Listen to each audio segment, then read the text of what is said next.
बेताल का प्रश्न।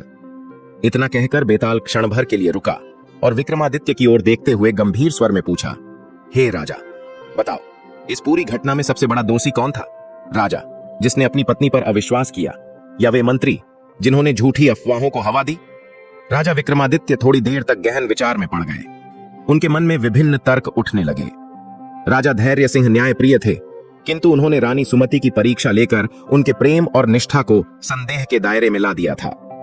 दूसरी ओर वे मंत्री थे जिन्होंने बिना किसी प्रमाण के राजा के मन में भ्रम उत्पन्न कर दिया और पूरे राज्य में झूठी अफवाहें फैलाईं।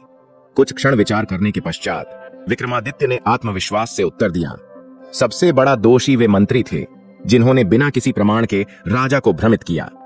मंत्रीगण राज्य की रीढ़ होते हैं, उनका कार्य राजा को सत्य और उचित परामर्श देना होता है, न कि उन्हें भटकाना। किंतु उन्होंने अपनी जिम्मेदारी का निर्वहन करने के बजाय षड्यंत्रकारी राजा महादेवराज की चाल को सफल बनाने में सहायता की। राजा धैर्य सिंह न्यायप्रिय होते हुए भी जब अफवाहों की आंधी तेज हो गई तो वह असमंजस में पड़ गए और प्रजा के विश्वास को बनाए रखने के लिए अग्नि परीक्षा का निर्णय लिया। यद्यपि यह निर्णय पीड़ादायक और अनुचित था, किंतु उन्होंने जब सत्य प्रकट हुआ तो अपनी गलती स्वीकार कर ली।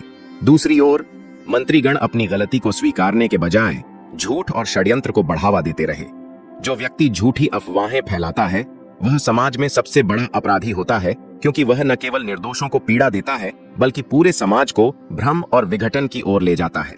विक्रमादित्य के उत्तर को सुनकर बेताल अट्टहास कर उठा। उसका स्वर गूंज उठा, राजन, तुमने सत्य ही कहा। झूठ फैलाने वाला व्यक्ति ही समाज का सबसे बड़ा अपराधी होता है। वह न केवल एक व्यक्ति को हानि पहुंचाता है बल्कि संपूर्ण समाज की नैतिकता और मूल्यों को भी भ्रष्ट करता है। फिर वह अचानक गंभीर स्वर में बोला, किंतु तुमने अपने मौन व्रत को भंग कर दिया है और नियम के अनुसार मैं फिर से उड़ चला।